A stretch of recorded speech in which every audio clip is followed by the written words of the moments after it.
कुत्ता मुर्गा जिस भोजन को देख लेता है वो भोजन खाने के लायक नहीं होता।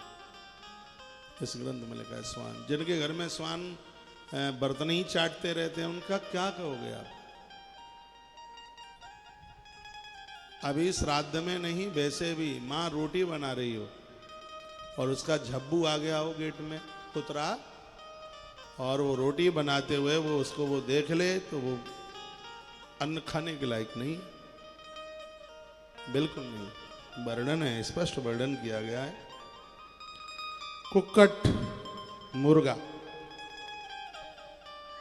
और स्वान कुतरा, ये दृष्टि उसके ऊपर डाल दें। कुतरों को रोटी देना ठीक है, लेकिन उसको पालना पूलना ये तो बिल्कुल ठीक नहीं है। हमने पहले भी वर्णन किया है। श्राद्ध पक्ष में सूखा, बासी, दोषयुक्त चखी हुई चीजें जिसमें बालू रेत मिला हुआ है, पत्थर का टुकड़ा मिला है, पत्थर का टुकड़ा निकला है और भोजन में बाल टूटा हुआ निकला है, ऐसा भोजन पुरखे कभी पितर स्वीकार नहीं करते। आप सुन रहे हैं, मैंने बोल रखा है, तो मैं तो कई सालों से कथा कह रहा हूं, मैंने बोल रखा है दाल को एक एक दाना करके देखो। दाल में सब्जी में पत्थर निकल आया, बालू निकल आई, किसी ने जूठे हाथ लगा दिए, बासी भोजन, सूखा, और चख करके किसी ने चखा हुआ, तो यह प्रसाद दोष युक्त है, यह ब्राह्मणों को परोसने के लायक नहीं है बिल्कुल। चाहे आप यहां हैं, चाहे आप अपने घरों में हैं, इन सब चीजों का नियम का पालन होना चाहिए। और एक और बड़ी सुंदर बात कही गई है, वह लवड़म यज्ञ तथा सात सायुस्तम उत्तमम। सेंधा नमक डाल करके यदि श्राद्ध किया जाए तो उसकी फलश्रुति ज्यादा है।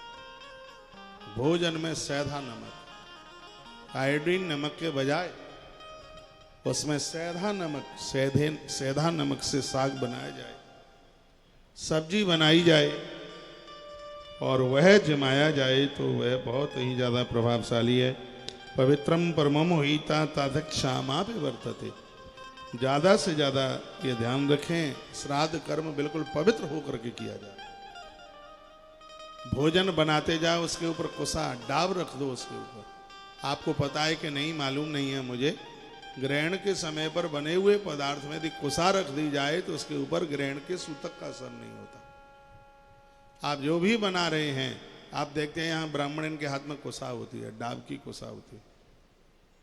ये कुसा ऐसी है, अपवित्र व्यक्ति यदि उसको छू भी लेता है तो उसका प्रभाव नहीं जमता। तो भोजन बनाते समय उस प्रसाद में कुसा रख दी जाए, उसको ढक करके रख दिया जावे।